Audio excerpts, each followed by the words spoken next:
Ձեզ համար սպասելի էր այս հապճեպ որոշումը դատարանի եւ եթե ծանոթ եք մեղադրանքին, ինչպես կգնահատեք։ Շնորհակալություն հարցի համար, հարցին երկու պատասխան ունեմ։ Որպես իրավաբան իհարկե սպասելի չէր։ Մենք սպասում ենք արդարացման որոշման, բայց եթե անգամ պետքա լիներ դատավճիռ մեղադրական, ապա գոնե պետքա լիներ նվազագույնով, այլ ոչ թե առավելագույնով, բայց հաշվի չառնելով մի շատ հանգամանքներ, մի կողմ դնելով գործի ոչ իրավական մասը, մի կողմ դնելով լիքը հանգամանքներ, 4 երեխաների հայր, անչափահաս երեխաների հայր, իրենց մատնանշած ժամանակահատվածից հետո վերընտրված համայնքի ղեկավար, արդեն ինչ խոշորացված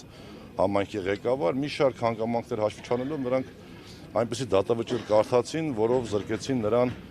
եւ ազատությունից, որով նաեւ կարող էր այդ ժամանակահատվածը օգտագործել Առաջի Հայաստանի դատանը վերաքննիչում բողոքարկելու, այլ նաեւ դատապարտեցին 6 տարի 3 ամիս ազատազրկման։ Սա ուղղակի աբսուրդի ժանրից է։ Պարոն Հակոբյան, առիթ ունեցել եք զրուցել այս օրերին, երբ արդեն տեղեկացել եք խափանամիջոցի փոփոխության մասին Համբարձումյանի հետ, ինչպիսի տրամադրվածություն ուներ, ինչ էր ասում, ինչ էր նշում։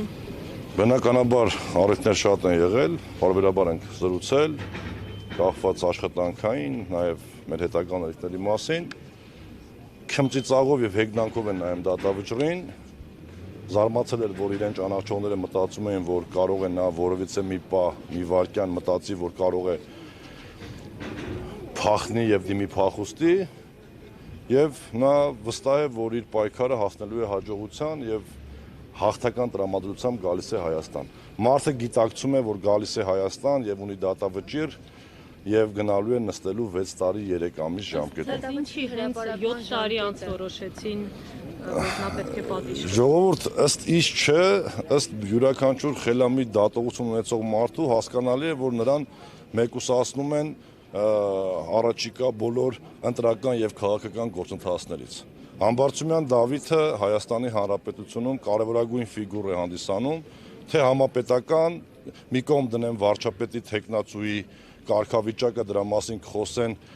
եւ կազմակերպիչները եւ առաջադրող քաղաքական ուժերը, մի կողմ դնելով դա ինքը մեծ ուժ է ներկայացնում Իրանից համապետական ընտրություններում։ Բնականաբար նման մարդ, նման սկզբունքային տղեն չէր կարող ուղղակի լիներ ազատության մեջ։ Ալեն Սիմոնյանը պնդում էր հակառակը, թե իրենք այդպես ասած ինչ է ներկայացնում, մոռանալով հավանաբար, որ Դավիթ Համբարձումյանը արդեն առիթ ունեցել է ապացուցելու իշխանությանը, թե իրենց ինչ է ներկայացնում եւ չի պարտվել իր համայնքում։ Ալեն Սիմոնյանին եւ դրանց շարքերում ժամանակավոր կամ մշտական տեղակայված մարդկանց չեմ ուզում մեկնաբանել։ Նրանք շատ լավ են ճանաչում Դավիթ Համբարձումյանի տղամարդ տեսակը եւ բնականաբար այլ բան չունեն, քան ստով կերակրելու հասարակությանը, Facebook-յան հասարակությանը ստով պետքա կերակրեն եւ այսօր թե երեք ինչ-որ ի պատասխան Համբարձումյան Դավիթի տեսանյութ է հրապարակել, որտեղ որովիցե բան չի ասվում հանցագործության կամ ինչ-որ իրավախախտ լինելու մասին։ Ժողովուրդ, ես լինելով Համբարձումյան Դավիթի ընկերը, լինելով Համբարձումյան Դավիթի առաջի տեղակալը, վստահեցնում եմ ձեզ, որ այն ինչ կատարվում է ուղղակի ծիծաղալու է։ Չկա բարոյական եւ իրավական որևիցե կողմ։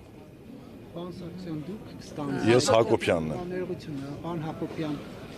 Պարոն Հակոբյան, դուք ստանձնեք քաղաքապետի պարտականությունները այդ ընթացքում, ինչ պարոն Համբարձումյանը լինի անազատության մեջ։ Մինչև այսօր պարոն Համբարձումյանը գտնվում էր արձակուրդի մեջ եւ ես էի փոխարինում նրան։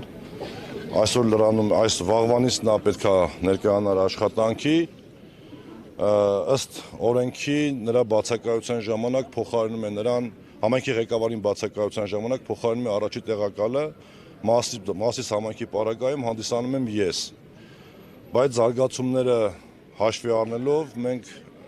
խելամիտ որոշում կկայացնենք եւ կգնանք առաջ։ Ես մի բան կարող եմ փաստել, որ Դավիթ Համբարձումյանի կազմած եւ ղեկավարած քաղաքական եւ աշխատանքային թիմը ուժեղ է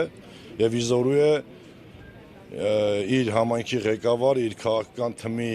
իր առաջնորդի ծրագրերը ավարտին հասցնել մինչև 2026 թվականի դեկտեմբերի 5-ը, որը մեր պաշտպանման ժամկետն է։ Ներեք դուք բացառում եք, որ պարոն Համբարձումյանը կարող էր զենքի գործադրման ինչպես մեղադրանքում է նշվում, խոչընդոտել մարդկանց տեղաշարժը, խոսքը հայանիստ խոֆտաշատ այդ գյուղերի Խաչմերուկի մասին է։ Ես ճանաչելով նրան պարզապես բացառում եմ դա։ Պարզապես բացառում եմ։ Եթե նման բան լիներ, ժողովուրդ, եթե զենքի գործադրմամբ այն էլ այդ ժամանակ համայնքի ղեկավար ընտրված մարդ, ընդդիմադիր մարդ, որ որևիցե մի օր, մի վայրկյան չի նահանջել իր սկզբունքներից, 7 տարի ուղղակի քրեական գործը չէին քննացնի, բերեին հանգեցնային այսօրվան։ 7 տարվա մեջ 700 պատճառ ունեին,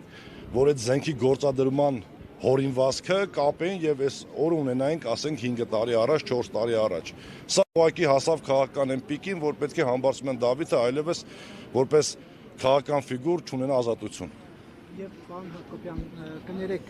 մեկ հարցել, մենք այստեղ խոսում ենք պարոն Համբարձումյանի աջակիցների հետ, պարզվում է, որ նրանցից շատերը համայնքապետարանի աշխատողներ են, աշխատանքի ժամին են դուրս եկել այստեղ հասնելու համար, սա խնդիր համարում եք, թե ոչ։ Ըստ էության Աշխատանքի ժամից շուտ դուրս չեմ եկել, 6-ին 5 պակաս եմ դուրս եկել ես։ Երևի թե կլինեն մի քանի աշխատողներ, որոնք կարող է 5-ից 6-ին 5 պակաս դուրս եկած լինեն։ Որևիցե հրահանգ, որևիցե կազմակերպչական աշխատանք չկա ու ես բարոյական իրավունք չունեմ իրենց քաղաքական թմի ղեկավարին, ում հույս կա գոնե միջև կալանավորում է 1 րոպե, 1 անգամ տեսնելու կամ ողջունելու, ասել մի շտապեք այնտեղ։ Չեք կարծում, որ դա խնդիր կդառնա։ Ոչ, չեմ կարծում։ Եթե 5 կամ 6 աշխատակից կամ 10 աշխատակից 6-ին 20 պակաս է դուրս եկել աշխատանքի վայրից, դա ընդհանրապես աշխատանքային հարաբերությունների հարց է եւ աշխատակազմի քարտուղարը կամ համայնքի ղեկավարի պարտականություններ կատարողը քննարկի արդյոք դա կարգապահական տուժի հարց է թե ոչ, ավել բան չկա այդտեղ։ Շնորհակալություն։ Ես եմ շնորհակալ։